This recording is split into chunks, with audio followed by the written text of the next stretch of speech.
नमस्कार, स्वागत है हमारे नए वीडियो पर। आज चौथा अध्याय भाग 1 पढ़ने जा रहे हैं, जिसका नाम है भारत में मानव पूंजी का निर्माण। यानी भारत में मानव की पूंजी का निर्माण किस तरीके से हुआ है और किस तरीके से हो रहा है, इसके बारे में हम पढ़ेंगे। मानव पूंजी का मतलब ये होता है कि भारत की ग्रोथ में आदमी, भारत के लोग किस तरीके से अपने मस्तिष्क का, अपनी कौशल का, अपनी योग्यता का प्रयोग करके भारत की ग्रोथ में, भारत के निर्माण में अपना योगदान दे रहे हैं।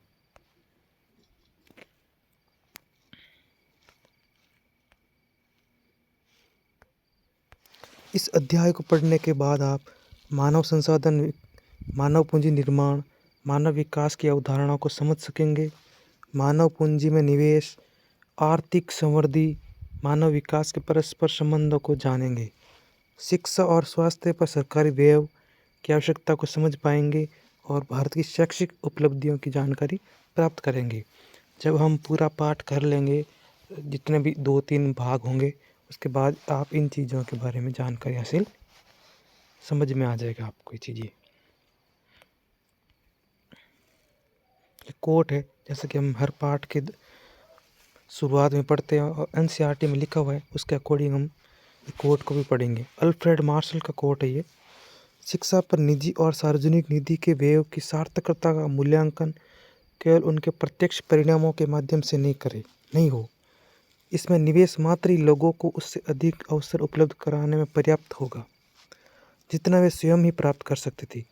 इसके माध्यम से कितने ही ऐसे व्यक्तियों की अंतर्निहित योग्यताएं उजागर हो पाती है, जो अन्यथा बिना पहचान के ही मर जाते हैं। यानी शिक्षा बहुत इम्पोर्टेंट चीज़ है अल्फ्रेड मार्शल के अकॉर्डिंग।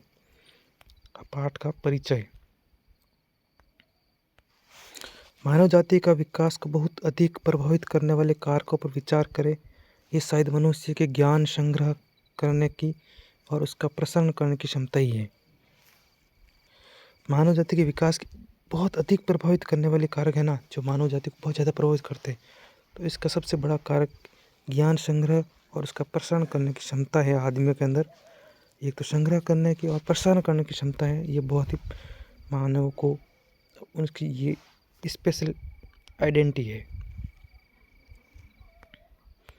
जो मनुष्य बातचीत, लोकगीत और बड़े बड़े व्याख्यानों के माध्यम से करता आ रहा है, मनुष्य ने शीघ्र जान लिया कि हमें कार्य की कुशलतापूर्वक करने के लिए अच्छा प्रशिक्षण और कौशल की आवश्यकता है। मनुष्य ने ये हमेशा पहचाना है कि उसको कुछ भी कार्य करना हो तो उसके लिए कुछ अच्छी ट्रेनिंग की ज़रूरत होगी और अच्छे स्किल की ज़रूरत होती है। हम जानते हैं कि किसी शिक्षित व्यक्ति के श्रम कौशल और अशिक्षित व्यक्ति से अधिक होती है। यानी जो पढ़ा लिखा व्यक्ति होता है और एक अनपढ़ व्यक्ति, दोनों को ट्रेनिंग देना, तो हमें शिक्षित व्यक्ति में अधिक कौशल की प्राप्ति या परिणाम मिलेगा। इसी कारण से पहला दूसरे की अपेक्षा अधिक आय का सृजन करते हैं। इसलिए पढ़ा लिखा आदमी पहले के मुकाबले ज़्यादा पैसे कमा पाता है। आर्थिक समृद्धि में उसका योगदान क्रमशः अधिक होता है। ज़्यादा पैसा कमाता है तो उसका आर्थिक विकास में ज़्यादा योगदान होता है। शिक्षा पाने का प्रयास केवल उपार्जन क्षमता बढ़ाने के लिए नहीं किया जाता, बल्कि उसके और भी बहुत मूल्यवान लाभ हैं। यानी शिक्षा प्राप्त करना सिर्फ पैसा कमाना ही नहीं, इसके और भी बहुत सारे मूल्यवान लाभ भी हैं। शिक्षा लोगों को उच्चतम सामाजिक स्थिति और गौरव प्रदान करती है। ये किसी भी व्यक्ति को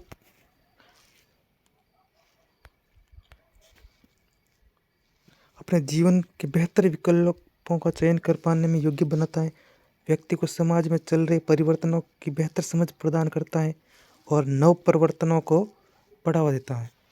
शिक्षित श्रम शक्ति की उपलब्धता नई प्रौद्योगिकी को अपनाने की शक्ति की में सहायक होता है।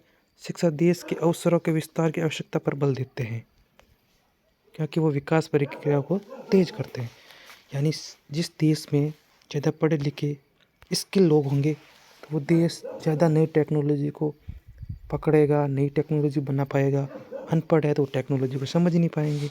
इसलिए पढ़ा लिखा होना एक देश के लिए, मानव पूंजी अपने देश के लिए किसी भी देश के लिए बहुत ज़रूरी होती है। मानव पूंजी क्या है?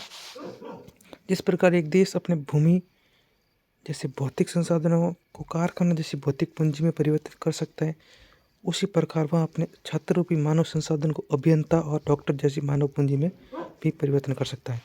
यानी एक देश है, वो अपनी भूमि पर फैक्ट्री लगा सकता है, वह भूमि पर खेत बना सकता है, ऐसे कुछ भूमि को प्रोडक्टिव बना सकता है।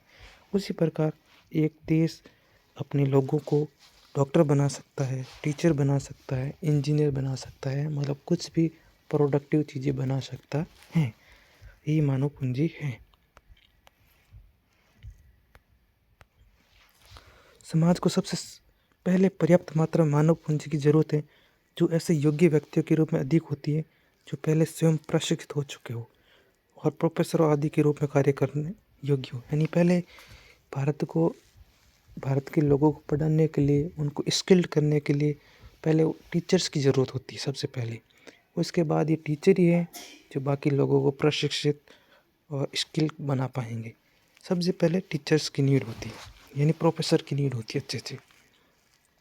दूसरे शब्दों में हमें अन्य मानव पूंजी जैसे डॉक्टर, इंजीनियर आदि को तैयार करने के लिए शिक्षकों, प्रशिक्षकों के रूप में बेहतर से मानव पूंजी की आवश्यकता होती है। यानी चाहे कुछ भी बनाओ, डॉक्टर बनाओ, इंजीनियर बनाओ, सबसे पहले इम्पोर्टेंट होते हैं टीचर और ट्रेनिंग देने वाले प्रशिक्षक। इसका अर्थ है कि हमें मानव संसाधनों को मानव पूंजी के रूप में परिवर्तन करने के लिए मानव पूंजी निवेश करने की आवश्यकता है। यानी मानव पूंजी को और बेहतर बनाने के लिए हमें मानव की जो पूंजी बनी हुई है उनको टीचर बना के, उनको स्किल बनाने के लिए मानव पूंजी का ही निवेश करना है। आइए इन प्रश्नों के माध्यम से मानव पूंजी के अर्थ को कुछ अधिक स्पष्ट रूप से जानने का प्रयास करें। हम एक प्रश्न लेंगे, उसके सारांश को आगे आगे स्पष्ट करेंगे कि मानव पूंजी का स्रोत क्या है। सबसे पहला प्रश्न यह होगा, मानव पूंजी बनती कैसे है, इसका हम आंसर निकालेंगे। दूसरा है, क्या किसी देश की आर्थिक समृद्धि और वहाँ की मानव पूंजी में कोई संबंध है? यानी कोई देश जिसकी ग्रोथ रेट अच्छी है और उसी देश की मानव पूंजी किस टाइप की, इन दोनों के बीच में क्या संबंध है? क्या किसी देश की मानव पूंजी भी अच्छी है, उसकी ग्रोथ भी अच्छी है, तो दोनों के बीच में पॉजिटिव रिलेशन है, या किसी देश में मानव पूंजी थोड़ी कमज़ोर है और फिर भी ग्रोथ अच्छी है, क्या ऐसा कनेक्शन भी है क्या? इसके बारे में भी हम डिस्कशन करेंगे।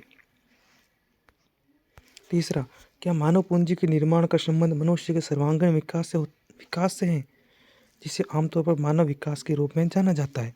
क्या मानव पूंजी का निर्माण मानव का विकास करना है? इसके क्या मानव का अच्छा स्वास्थ्य, अच्छी शिक्षा, अच्छा ज्ञान, ये सब मानव विकास में भी आता है, मनुष्य के सर्वांगीण विकास में भी आता है। क्या मनुष्य का सर्वांगीण विकास ही मानव पूंजी है? ये भी इसमें हम निकालेंगे। चौथा है, भारत में मानव पूंजी के निर्माण में सरकार की क्या भूमिका हो सकती है? इन चार प्रश्नों को एक ही करके हम समझने की कोशिश करेंगे। सबसे पहले है मानव पूंजी के सोर्स, यानी मानव पूंजी किस प्रकार से बन सकती है, किस प्रकार से बनती है। शिक्षा में निवेश को मानव पूंजी का एक मुख्य या प्रमुख स्रोत माना जाता है। इसके अतिरिक्त स्वास्थ्य में निवेश, कार्य के दौरान प्रशिक्षण, प्रबंधन तथा सूचना आदि मानव पूंजी के निर्माण में अन्य स्रोत हैं। यानी जो सबसे इम्पोर्टेंट मानव पूंजी जो बनाता है देश के नागरिकों को, उसमें सबसे पहले है शिक्षा में निवेश। किस में है? शिक्षा में निवेश सबसे इम्पोर्टेंट। यानी पहले तो लोगों को शिक्षित करना बहुत इम्पोर्टेंट है। लोग शिक्षित होंगे तो देश आगे बढ़ेगा आसानी से। उसके बाद लोगों का स्वास्थ्य अच्छा होना इम्पोर्टेंट है। अब शिक्षित हो गए, स्वास्थ्य कमज़ोर हो रह गया तो वो काम ही नहीं कर पाएंगे, तो दूसरा इसमें स्वास्थ्य है। फिर कार्य के दौरान ट्रेनिंग, प्रशिक्षण इम्पोर्टेंट है। अब कोई काम करना शुरू कर दिया, उसके अंदर लगातार उसको प्रशिक्षण देना इम्पोर्टेंट होता है। फिर प्रबंधन तथा सूचना, इन इतनी ऐसी है जो ये मानव पूंजी को बेहतर बनाने में योगदान देती है। अब इसकी एक्सप्लेनेशन, आपके माता पिता आपकी शिक्षा पर व्यय क्यों कर रहे हैं? आपके माता पिता आपको क्यों पढ़ा रहे। व्यक्ति द्वारा शिक्षा पर व्यय कुछ उसी प्रकार का खर्च है जैसे कि कंपनियां निश्चित अवधि में अपने दीर्घकालीन निवेश लाभ को सुधारने के लिए पूंजीगत वस्तुओं पर करती है। यानी कोई बड़ा बड़ा अडानी अंबानी है, कोई बड़ी बड़ी कंपनी लगाते हैं, बड़ी बड़ी फैक्ट्री लगाती है, यानी वो इस पर निवेश करते हैं और फैक्ट्रियाँ आगे चलकर उनको बेहतर लाभ दे पाती है। उनका प्रोसेसिंग स्टार्ट करते हैं तो उनको लाभ मिलता है। उसी प्रकार आपके माता पिता भी आपके पढ़ाने पे खर्च कर रहे हैं, ये उनका निवेश ही है हमारे ऊपर, मानव पूंजी का निर्माण, कि आगे वो जब आप पढ़ जाओगे, लिख जाओगे, कुछ अच्छा करोगे, पैसा कमाओगे तो उनके लिए वो अच्छा होगा।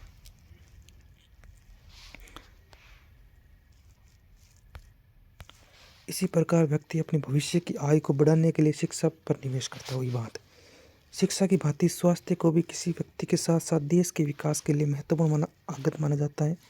किसी भी कार्य को अच्छी तरह से कौन कर सकता है, एक बीमार व्यक्ति या एक स्वस्थ व्यक्ति। ऑब्वियसली सीधी बात है, एक स्वस्थ व्यक्ति ही अच्छा से देश का कार्य कर सकता है। चिकित्सा सुविधाओं से सुलभ नहीं होने पर एक बीमार श्रमिक कार्य से विमुक्त रहेगा, उससे उत्पादकता में कमी आएगी। इस प्रकार से स्वास्थ्य पर व्यय मानव पूंजी के निर्माण में एक महत्वपूर्ण स्रोत है। प्रतिच्छेदी आयुर्विज्ञान टीकाकरण, चिकित्सीय आयुर्विज्ञान बीमारियों के क्रम में उसकी चिकित्सा तथा सामाजिक आयुर्विज्ञान स्वास्थ्य संबंधी साक्षरता का ज्ञान का प्रसार के साथ साथ स्वच्छ पेयजल का प्रावधान आदि स्वास्थ्य सेवा के विभिन्न रूप हैं। यानी उनको साक्षरता करना, उनकी टीकाकरण करना, उनको साफ पानी पिलाना, ये सब स्वास्थ्य के अंदर आते हैं और इसके अंदर पे व्यय किए जाते हैं। स्वास्थ्य पर किया गया व्यय स्वस्थ श्रम बल की पूर्ति को प्रत्यक्ष रूप से बढ़ाता है और इसी कारण ये मानव पूंजी निर्माण एक स्रोत है। मानव पूंजी का निर्माण का एक स्रोत है स्वास्थ्य। फर्म अपने कर्मचारियों के कार्यस्थल पर प्रशिक्षण में व्यय करती है। इसके कई तरीके हो सकते हैं। फर्म की अपने कार्यस्थान पर ही पहले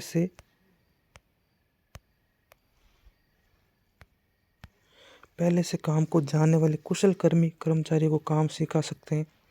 दूसरे यानी जो फैक्ट्री में मानव को, उनके कारीगरों को और स्किल करने के लिए, या तो वो जो पहले से फैक्ट्री में काम कर रहे हैं उनको बोलेंगे कि आप जो नए आ रहे हैं उनको अच्छे से स्किल करो। दूसरा, कर्मचारी को किसी अन्य संस्थान से प्रशिक्षण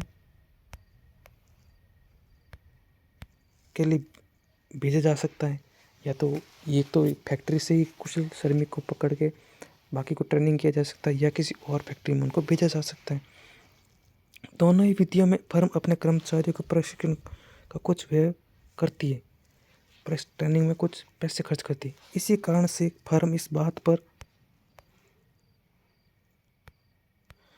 बल देगी कि प्रशिक्षण के बाद वे कर्मचारी एक निश्चित अवधि तक अवश्य फर्म के पास ही कार्य करे और इस प्रकार फर्म उनके प्रशिक्षण पर किए गए व्यय की उगाही अधिक उत्पादकता से हुए लाभ के रूप में कर पाने में सफल रहती। कार्य के दौरान प्रशिक्षण पर किया गया व्यय भी इस दृष्टि से मानव पूंजी का स्रोत बन जाता है। ऐसे खर्च की तुलना में श्रम उत्पादकता में वृद्धि से हुए लाभ कहीं अधिक होते हैं। व्यक्ति अपने मूल स्थान की आय से अधिक आय वाले रोजगार की तलाश में प्रवासन या पलायन करते हैं। यानी कोई एक बंदा किसी फैक्ट्री में या कहीं इंस्टीट्यूट में काम करता है, उसको 50,000 से ले देते हैं और कहीं और से उसको ऑफ़र आ जाता है कि हम 70,000 दे रहे हैं, तो वो आदमी जाएगा। चाहे फिर आदमी 70,000 दे रहे हैं मान लो, और वहाँ वो तो देखे कि उसके रूम रेंट वगैरह, उसके रहने का वहाँ खर्चा 70,000 में 20,000 ज़्यादा हो रहा है, उसमें तो 25,000 तो वहीं एक्स्ट्रा खर्च हो रहे हैं, तो 50,000 की जॉब करेगा। और अगर 70,000 दे रहे हैं उसके ज़्यादा खर्चा नहीं आ रहा है तो ऑब्वियसली 70,000 वाली जॉब ज्वाइन करेगा। जैसे ही भारत में ग्रामीण क्षेत्रों में शहरों की ओर प्रवासन या पलायन मुख्यतः गाँवों में बेरोजगारी के कारण होता है। तकनीकी शिक्षा संपन्न अभियंता, डॉक्टर आदि भी अच्छे वेतनमानों की अपेक्षा से दूसरे देशों में चले जाते हैं। पलायन की दोनों ही स्थितियों में परिवहन की लागत, यानी चाहे गांव वाले जो बेरोजगारी की के कारण शहर में जाते हैं काम करने के लिए, उसमें भी पलायन की लागत आती है, यानी जाने आने जाने की लागत होती है। वहाँ शहर में जाते हैं या शिक्षित लोग विदेश में जाते हैं तो वहाँ रहने का खर्चा आता है। उच्चतर निर्वाह लागत के साथ एक अनजान सामाजिक सांस्कृतिक परिवेश में रहने की मानसिक लागत भी उसमें आती है कि वहाँ कोई जानता भी नहीं है, अकेला रहना पड़ता है। किंतु नए स्थान पर उनकी कमाई प्रवास से जुड़ी सभी लागतों से कहीं अधिक होती है, अतः प्रवर्सन पर वह भी मानवीय पूंजी निर्माण का स्रोत है। यानी वहाँ जॉब करने के लिए, जहाँ काम करने के लिए उनको ज़्यादा सैलरी दी जा रही है, तो बाकी वाले जो अड़चन है वो निम्न हो जाती है। व्यक्ति श्रम बाजार और दूसरे बाजार जैसे शिक्षा और स्वास्थ्य संबंधी सूचनाओं को प्राप्त करने के लिए व्यय करते हैं। अब स्वास्थ्य की बात है, वे ये जानना चाहते हैं कि विभिन्न प्रकार के कार्य से वेतनमान क्या है, या फिर क्या शैक्षिक संस्थाएं सही प्रकार के कौशल में प्रशिक्षण दे रही है और किस लागत पर।